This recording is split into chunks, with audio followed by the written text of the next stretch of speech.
He stood at the head of the long mahogany table, candlelight flickering across 20 faces, and when he turned to present her to the foreign ambassador, his voice simply died in his throat.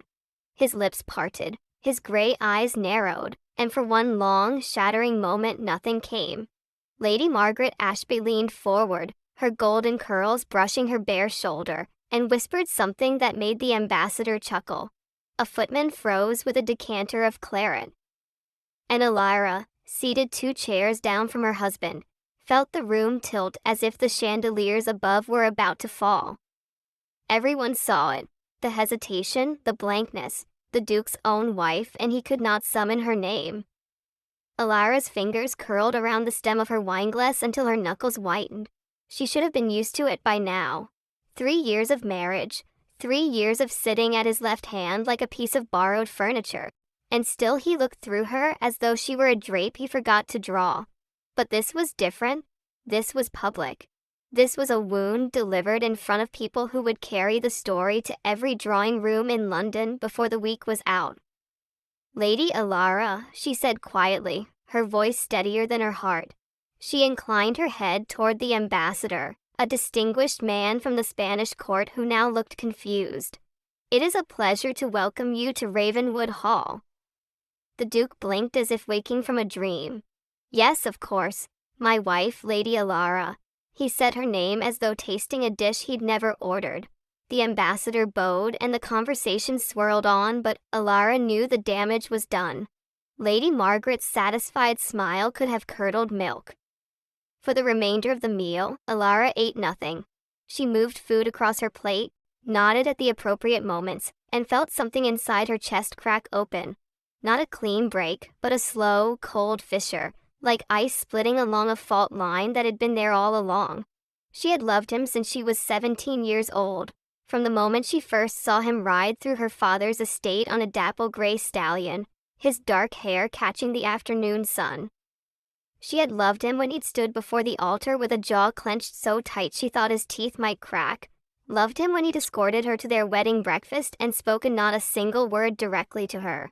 She had loved him through 3 years of silence, 3 years of separate bedchambers, 3 years of waiting for a glance that never lingered.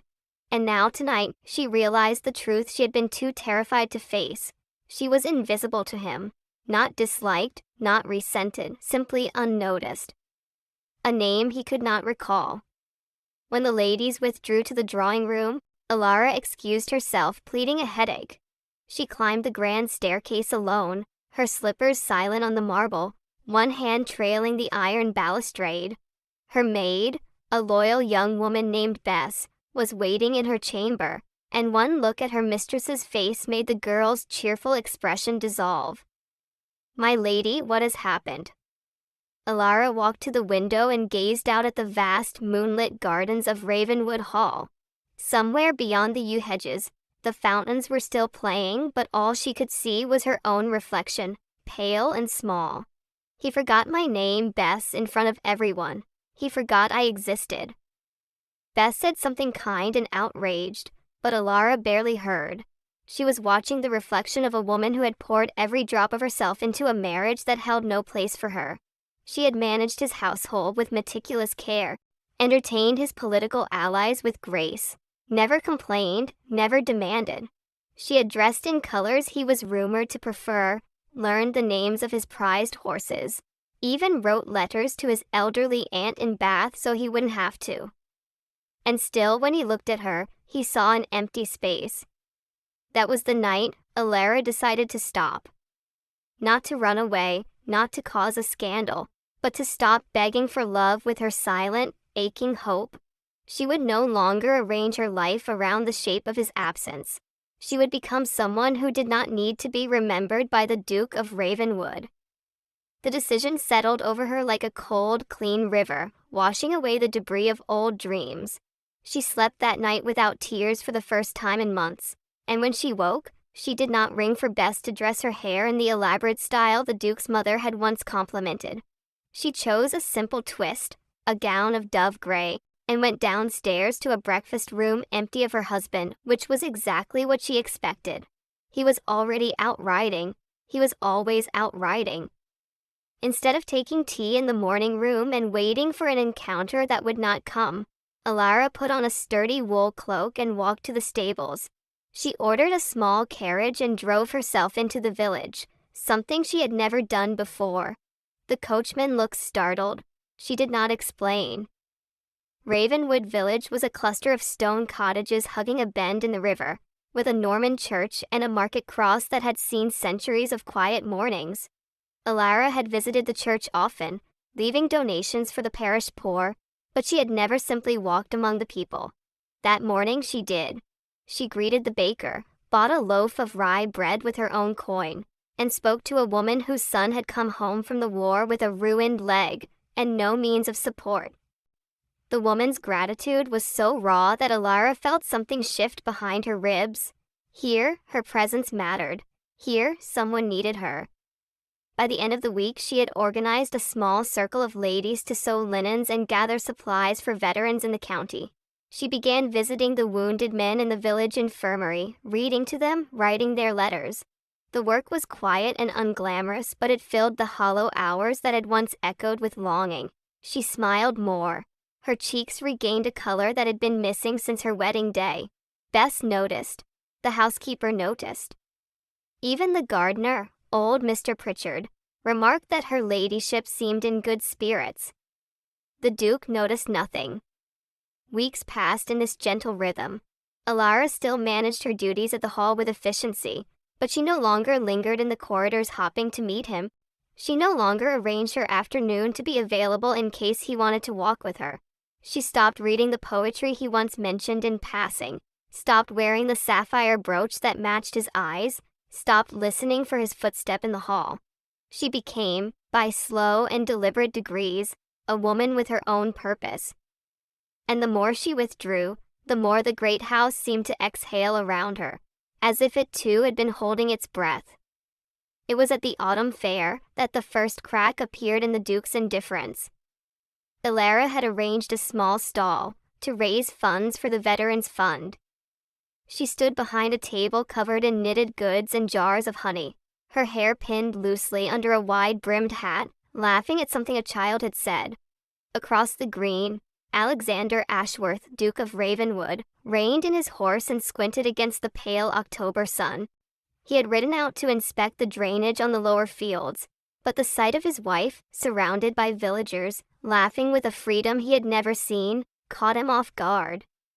She was not waiting at home with that patient, hopeful expression that always made him feel like a villain. She looked content, happy even, and standing beside her, close enough to touch her elbow, was a tall, fair-haired man the Duke vaguely recognized as the new physician, Dr. Julian Reed. The Duke's jaw tightened. He told himself it was nothing, a husband ensuring his wife did not embarrass the family name. But the sensation coiling in his chest was sharper than mere concern. He watched as Dr. Reed leaned down to listen to something she said, and the way Alara's face softened in response made the Duke's gloved hands tighten on the reins. He rode on without approaching, but the image clung to his mind like burrs to a coat. That evening he found himself seated across from her at a dinner that was, for once, just the two of them. Usually he took his meals in his study or with guests. Tonight he had no guests, and the emptiness of the long table felt strangely accusatory. Alara ate her soup with quiet composure, her gaze resting on the bowl as if she were perfectly at peace with the silence. It unsettled him. "You were at the fair today," he said, his voice rougher than he intended. She looked up, and for a moment he was struck by the clarity of her eyes. They were not the watery blue he had always dismissed. They were the color of cornflowers after rain. "Yes, we did rather well. The fund gained nearly £15. "The fund?" "For wounded veterans. I've been working with Dr. Reed and the parish committee." She spoke without hesitation, without the usual nervous glance that sought his approval. "I find it rewarding." The Duke set down his spoon. "I was not aware you had taken up charitable work of such a public nature." "No," she said simply, "you were not." There was no accusation in her tone, only a statement of fact, and it stung more than any reproach. He studied her as if seeing her for the first time. The dove-gray gown suited her, he realized. It made her look like a mist over the moor, something elusive and lovely. He had always thought of her as a fixture of the house, a quiet obligation, but tonight there was a self-possession about her that he could not categorize. It made him feel strangely off balance. "Dr. Reed seems very attentive," he heard himself say, and immediately regretted the words. Alara's hand paused over her glass. "He is a good man. The village is fortunate to have him." Then she returned to her meal and the conversation died. The Duke did not sleep well that night. He lay in his vast, curtained bed and replayed the image of her laughing under the autumn sun, her head tilted toward another man. He told himself it was annoyance. It had to be annoyance. But the feeling gnawed at him, a low, unfamiliar ache that made the hours stretch long and restless. The following weeks marked a subtle but irreversible shift. Alara continued her work, spending more time in the village and less in the silent halls of Ravenwood. She became a familiar figure at the infirmary, where Dr. Reed taught her how to change bandages and mix simple remedies. The soldiers adored her. She learned their names, every single one, and she never forgot them. When the Duke's steward mentioned that her ladyship had requested a small portion of the household budget be redirected to purchase wool for blankets, the Duke signed the approval without comment, but his curiosity deepened. One afternoon, driven by an impulse he could not name, he walked to the village himself. He found the infirmary, a low stone building beside the church, and stepped inside without announcing himself. The scene that met him froze him in the doorway. Alara was kneeling beside a cot, her hands wrapped around the gnarled fingers of an old soldier who was weeping quietly.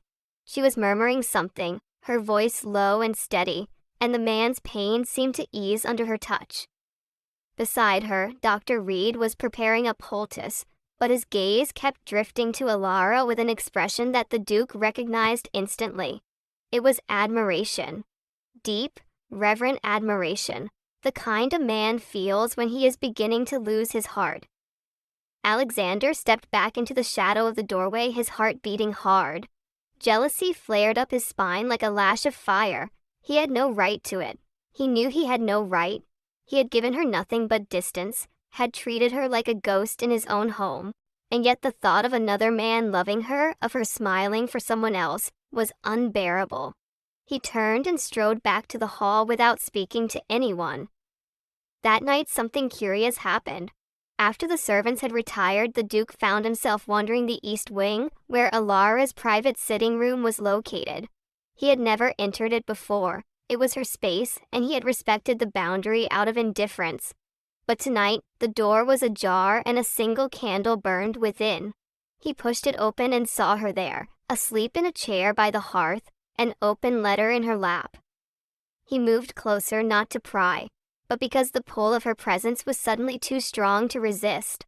The fire had burned low, and her face was soft in the amber glow, younger than he remembered, and infinitely tired.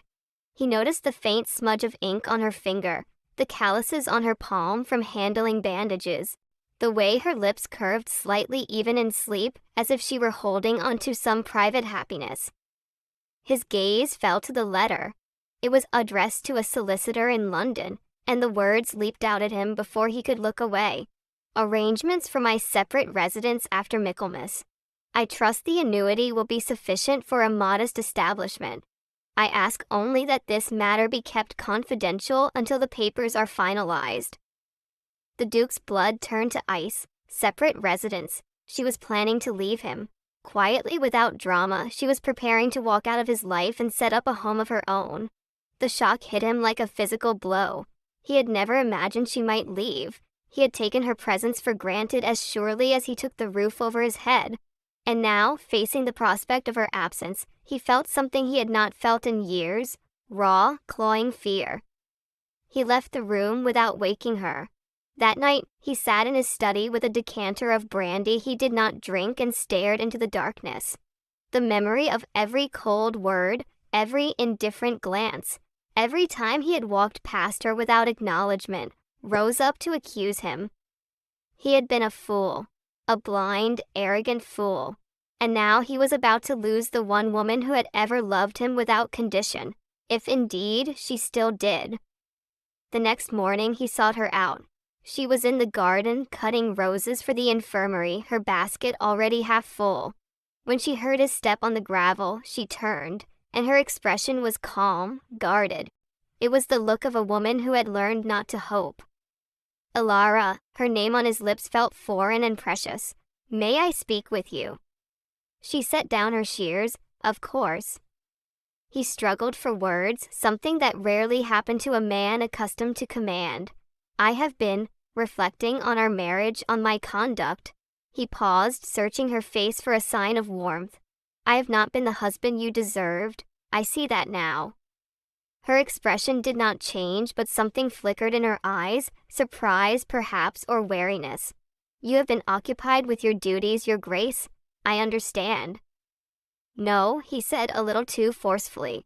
"Do not make excuses for me. I have been absent in every way that matters. I let you stand alone in my own house, and He dragged a hand through his hair, a gesture of uncharacteristic agitation. "I forgot your name that night. I will never forgive myself for that." Alara looked down at the roses in her basket. When she spoke, her voice was quiet but steady. "It was not the name that hurt, Alexander. It was knowing that I had become so unimportant to you that my name was not worth remembering." Her words cut deep, but they were delivered without malice. She was simply telling him the truth, and the truth was devastating. He took a step closer, his throat tight. "Tell me it is not too late.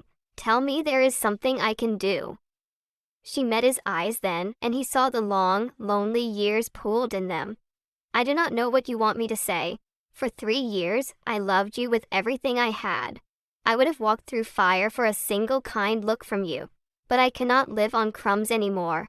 I have learned to fill my own life, and I'm not sure there is room in it now for a husband who only notices me when he fears losing me." The honesty winded him.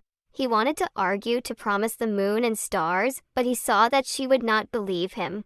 Words were cheap. He had to show her. "Give me a chance," he said, his voice rough with emotion. "Not as a duke, as a man who has realized too late what he had.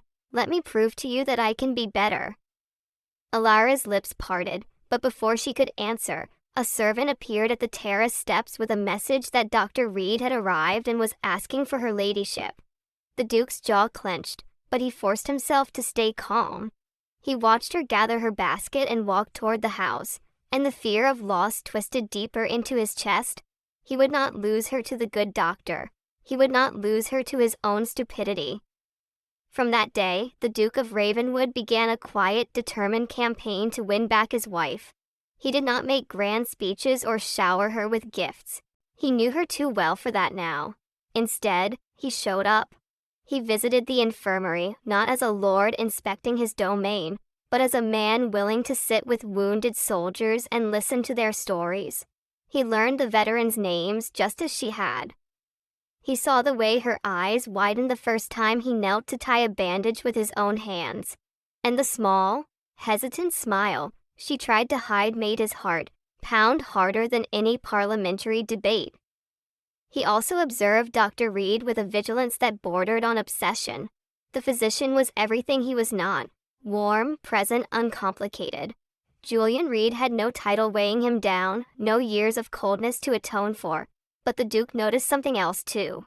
When Dr. Reed spoke to Alara, she was kind, but there was a distance in her manner, a careful line she did not cross. He began to hope that her heart, though bruised, had not yet been given away. One evening, a month after he had found her letter, a storm swept over Ravenwood. Rain lashed the windows, and thunder rolled across the moors like the rumble of distant cannons.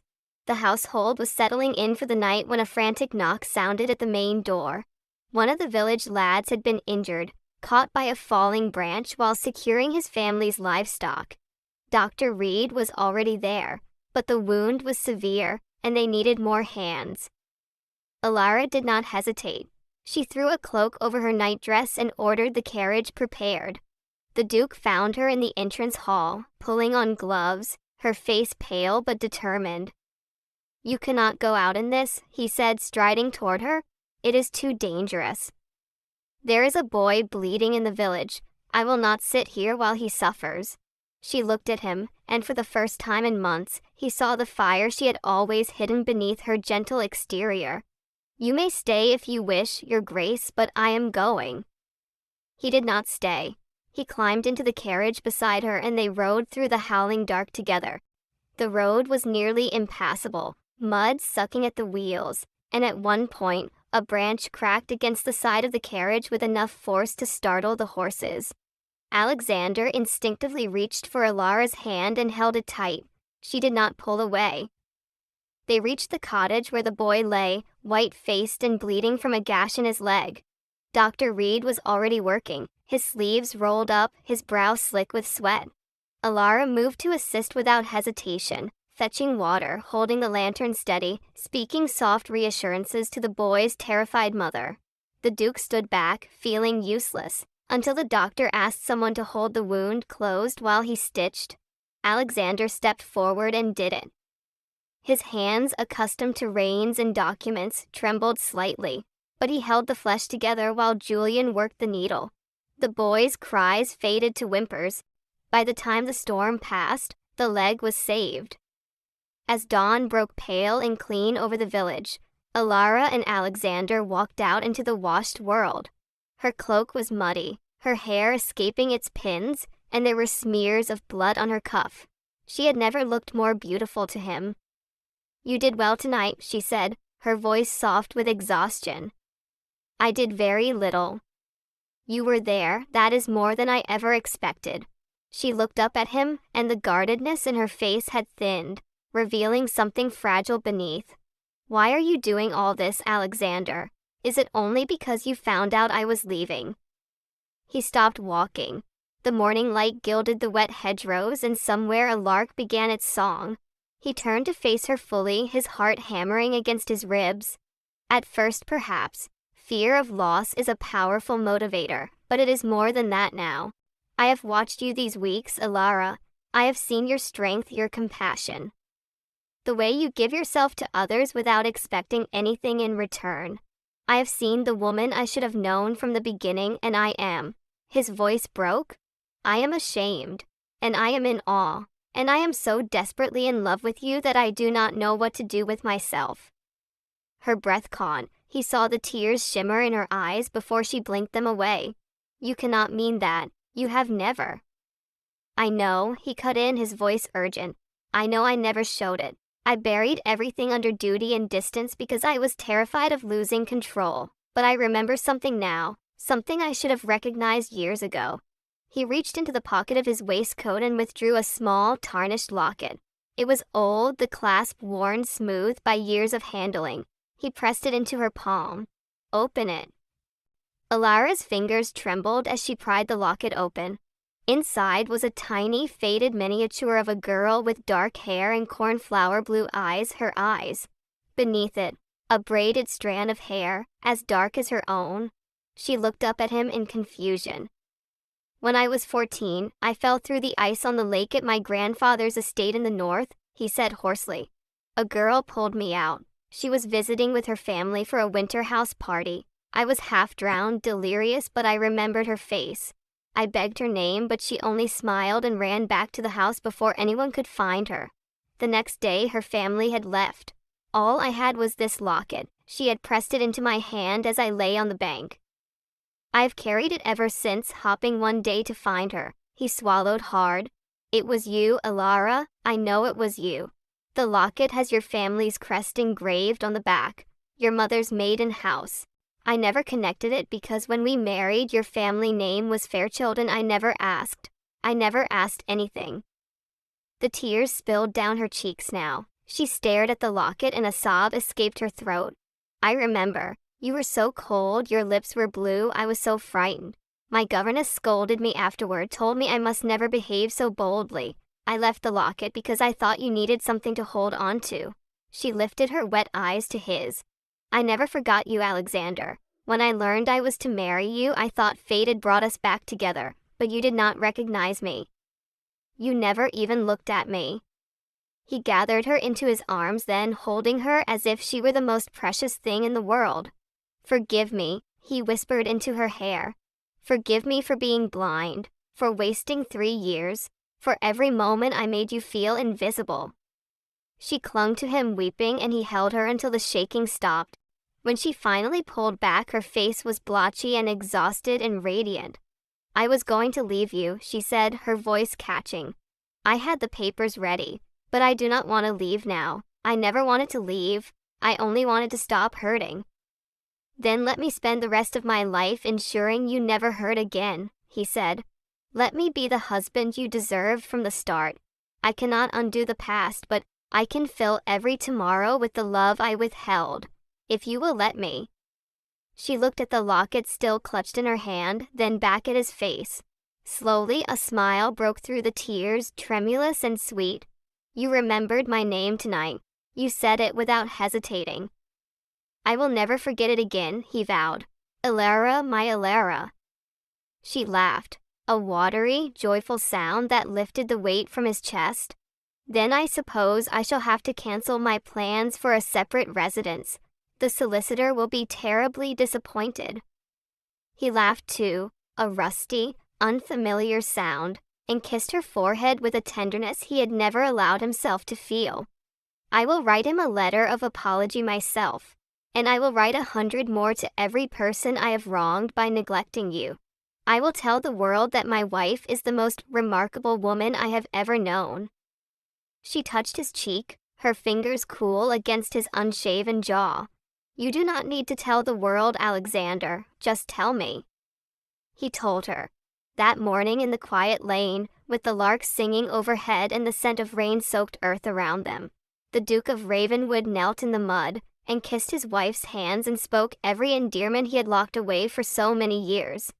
And Elara, who had once been so invisible, felt the last shard of ice in her heart melt away and bloom into something warm and steady. Their healing was not instantaneous, but it was certain.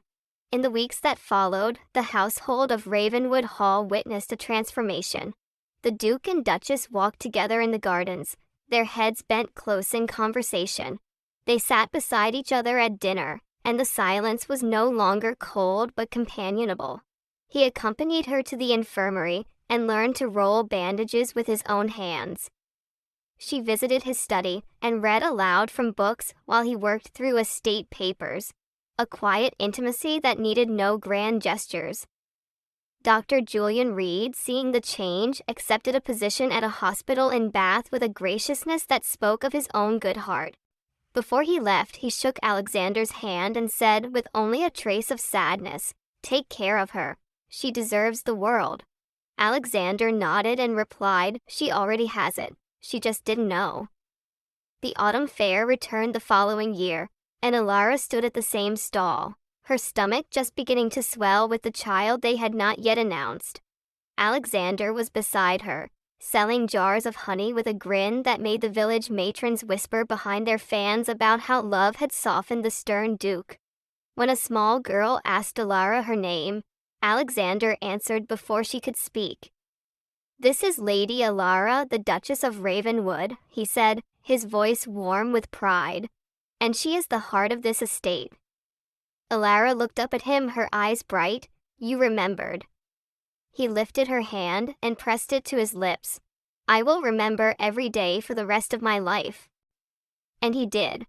Through the birth of their daughter, through the quiet years that followed, through every trial and triumph, the Duke of Ravenwood never again forgot the name of the woman who had taught him what it meant to love. The locket hung from a chain around her neck, but its twin, a simple ring containing the same braided hair, never left his finger.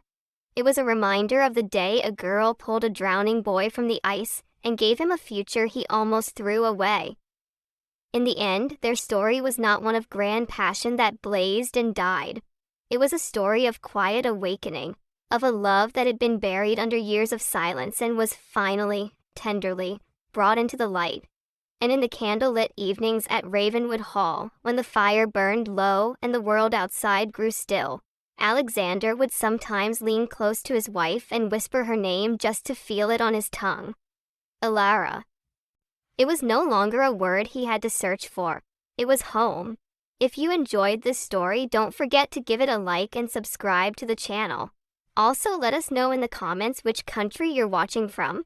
Your support means a lot to us. Thank you for watching and see you in the next amazing story.